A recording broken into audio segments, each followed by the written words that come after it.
Bonjour, chronique jeu de rôle aujourd'hui avec le Lonely Mountain Region Guide qui est un supplément pour Adventures in Middle-earth. C'était publié par Sophisticated Games et Cubicle 7 en 2019, c'est tout récent, et ça fait 144 pages. Alors, le supplément Lonely Mountain Region Guide pour Adventures in Middle-earth, c'est pour l'essentiel et comme souvent une transposition d'un supplément de la gamme de l'anneau unique, en l'espèce Erebor le Mont Solitaire. Or, j'avais déjà chroniqué ce dernier assez récemment, moins de 6 mois, et mon point de vue demeure essentiellement le même. Du coup, la majeure partie de cette vidéo reprendra telle quelle la précédente. Il y a toutefois quelques apports spécifiques dans le portage des dessins de ce guide que je mentionnerai le cas échéant. Maintenant, si vous connaissez déjà la précédente chronique, honnêtement, celle-ci ne va pas y apporter vraiment grand-chose. Comme pour la gamme de l'anneau unique, la sortie relativement tardive de ce supplément consacré au Mont Solitaire et en fait aux régions environnantes, incluant la ville de Dal mais allant bien au-delà, au nord-est de la forêt noire, peut sembler étrange dans la mesure où son absence jusqu'alors avait quelque chose d'une anomalie. La campagne classique d'Adventures in Middle-earth comme de l'anneau unique débute peu ou prou au pied du Mont Solitaire. La proclamation de Bard, roi de Dal reconstruite, est un bon prétexte pour rassembler une compagnie, et la ville du lac ou Esgaroth, à peine un peu plus au sud, est théoriquement le premier sanctuaire ouvert.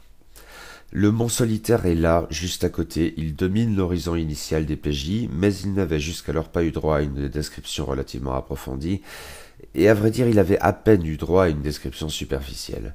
Il en allait de même pour Dal, ce qui à tout prendre était bien plus problématique encore, car la cité de Bard est ouverte, bien plus accessible que le riche et puissant royaume nain d'Erebor. Il était donc un peu handicapant dans le contexte de base des terres sauvages, de ne pas avoir véritablement d'éléments de background concernant Erebor et Dal qui en sont indubitablement le cœur civilisé. Dès lors, à la différence de Foncombe les Vestiges du Nord, ou plutôt de Rivendell Region Guide Area Adventures, le Lonely Mountain Region Guide est un supplément utile dès le début d'une campagne classique dans les terres sauvages. Il faut d'ailleurs relever qu'il s'insère dans la chronologie initiale de la gamme, débutant 5 ans après la bataille des 5 armées, et permettant d'enchaîner Wildland Adventures et Mirkwood Campaign, là où les suppléments consacrés à l'Eriador adoptent une chronologie plus tardive, illustrant plus ouvertement le retour de Sauron aux affaires. Mais cette chronologie dans le contexte du Lonely Mountain Region Guide est semble-t-il conçue avant tout pour une autre campagne alternative, dont la version pour l'anneau unique a été publiée en anglais sous le titre The Laughter of Dragons. La transposition pour Adventures in Middle-earth n'existe pas encore. Je n'ai pas lu cette campagne et je ne peux donc pas en dire davantage ici. On peut distinguer 3 ensembles dans ce supplément qui regroupent des chapitres épars. Le premier, assez logiquement, est essentiellement géographique, mais a sa part de développement historique et n'est pas totalement dépourvu d'éléments techniques bien dosés. Il s'agit donc de décrire la région couverte par le supplément en 3 chapitres, le premier consacré au Mont Solitaire à proprement parler, le second à la ville de Dal immédiatement au sud, le troisième traitant des régions environnantes. C'est du bon voire très bon boulot, et Erebor et Dal ont droit à leur très jolie carte, même si celle du Mont Solitaire est forcément insuffisante en ce qu'elle n'illustre pas vraiment l'idée d'un royaume en 3 dimensions, si j'ose m'exprimer ainsi. Cependant, elle a quelque chose de démesuré qui fascine, et c'est bien le propos.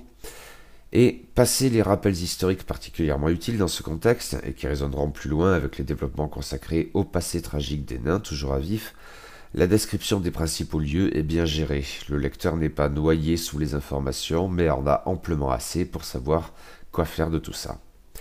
Le cas d'Erebor est peut-être un minimum problématique, car à tout prendre, les joueurs, non nains, ne sont pas censés y avoir aussi facilement accès qu'à Dal. Ouvrir le sanctuaire d'Erebor demandera sans doute du temps et des efforts, mais après tout, c'est dans l'ordre des choses. Et comme de juste, cela permettra alors au PJ de débloquer très vidéoludiquement de nouvelles entreprises pour la phase de communauté. Les chapitres consacrés à Erebor et à Dal s'achèvent sur ce genre de développement de manière pertinente. J'aime bien notamment cette idée de la Forge naine, une sorte de super entreprise courant sur plusieurs phases de communauté et qui voit un PJ s'appliquer à la confection d'une arme vraiment exceptionnelle. Les descriptions d'Erebor comme de Dal abondent en PNJ joliment décrits. Erebor est particulièrement bien servi à cet égard, car c'est l'occasion de s'instruire du sort des compagnons du Hobbit qui ont survécu à la bataille des 5 armées et qui ont tous leur personnalité, osera-t-on dire, bien plus que dans le roman de Tolkien. Mais il faut aussi relever que les 2 monarques de ces puissants royaumes, respectivement Dain Pied d'Acier et Bard le Tueur de Dragons, ont du caractère, ce qui en fait des PNJ très intéressants et des garants potentiels à la forte personnalité.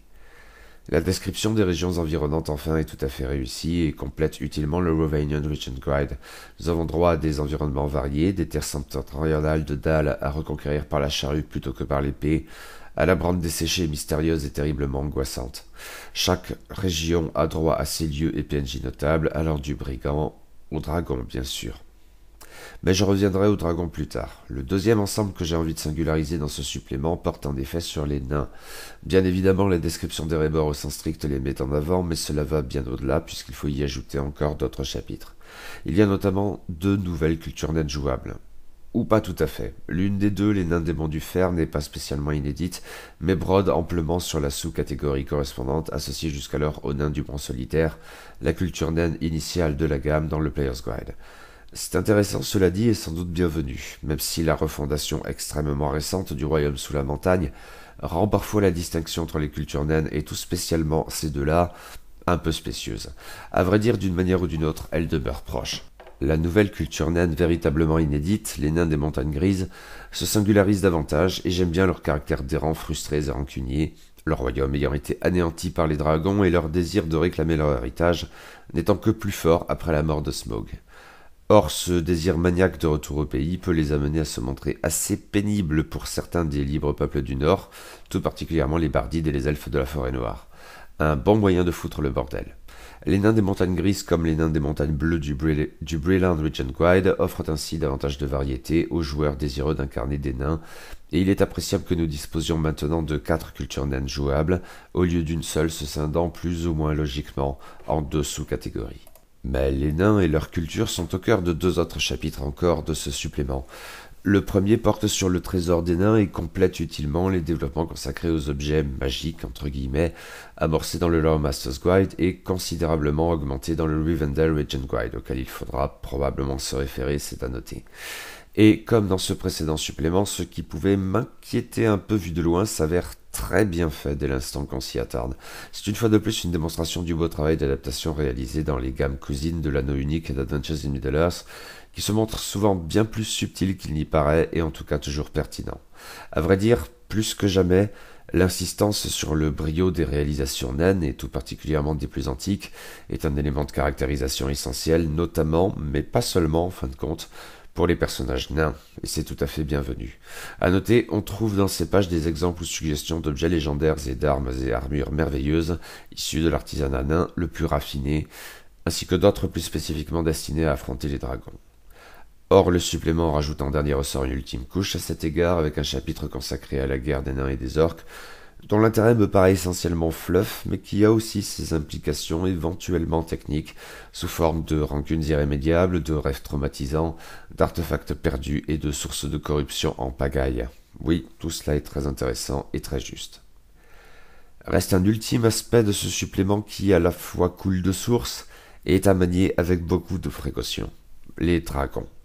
L'ombre de Smaug le Doré plane sur le mont solitaire même après sa mort, mais les dragons, même si Tolkien en parle encore assez peu au-delà dans le troisième âge, il en va tout autrement du premier, eh bien ils sont encore une réalité bien présente après le haut fait de Bard qui lui a valu de devenir roi.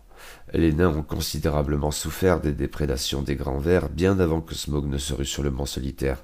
Les royaumes nains des montagnes grises ont été anéantis par les dragons, et la brande desséchée, cette vallée embrumée dissimulée au cœur de la branche orientale des montagnes grises, abrite nombre de ces créatures titanesques, à quelque chose comme 150 km à peine au nord d'Erebor et de Dal.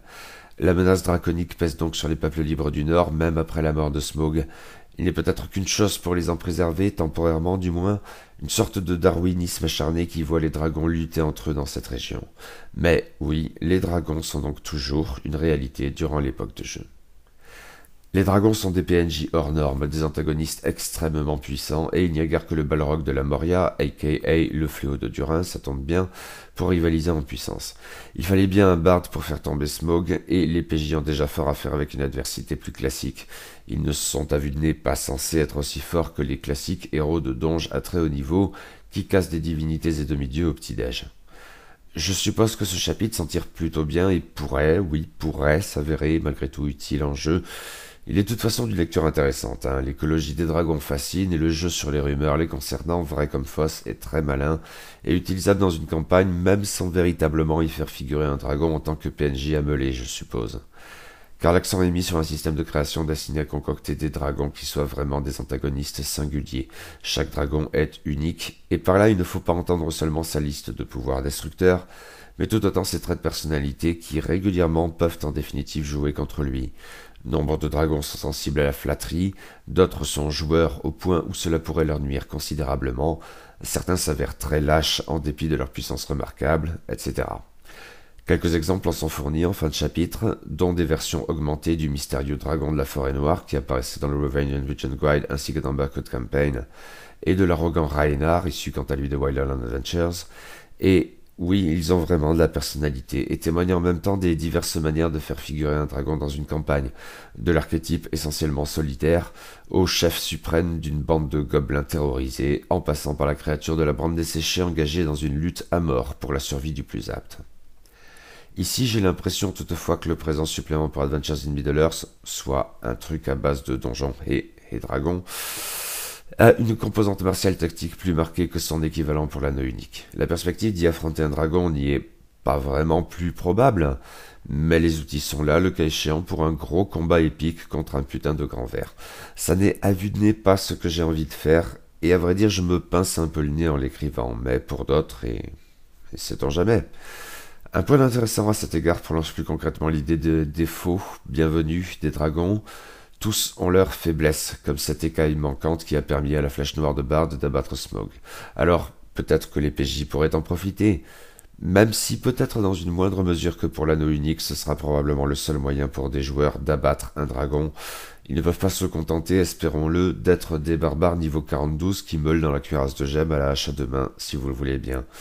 Mais cette approche correspond pleinement à la manière d'envisager l'héroïsme dans cette gamme, comme chez Tolkien, je suppose. L'adversité est élevée, mais les hauts faits épiques, s'ils demeurent par essence exceptionnels, sont possibles. Alors, je suppose que c'est tout de même plus subtil et malin que ce n'en a tout d'abord l'air, et que c'est une adaptation réfléchie de l'œuvre tolkienienne. Finalement, on peut sans doute en tirer quelque chose en jeu, oui, et quelque chose de chouette. Il faudra compléter avec The Laughter of Dragons, j'imagine. Le Laoni Mountain Region Guide est pour l'essentiel une transposition fidèle d'Erebor le Mont Solitaire. Ceci étant, le système très différent change forcément la donne sur bien des points, même si cela n'appelle pas vraiment davantage de développement dans pareille chronique.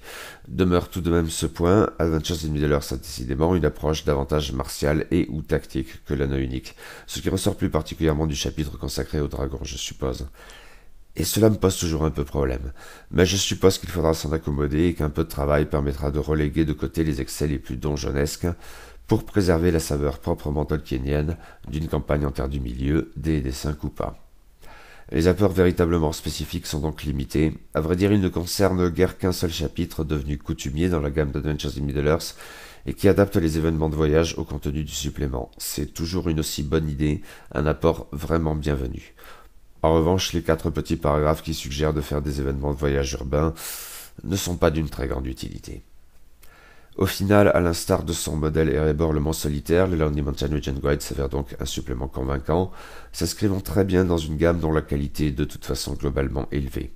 Et au passage, comme pour toute la gamme, il faut louer la beauté du livre, clair, aéré et émaillé d'illustrations de qualité. À suivre un de ces jours, probablement avec la transposition de The Laughter of Dragons. Bon, on verra bien.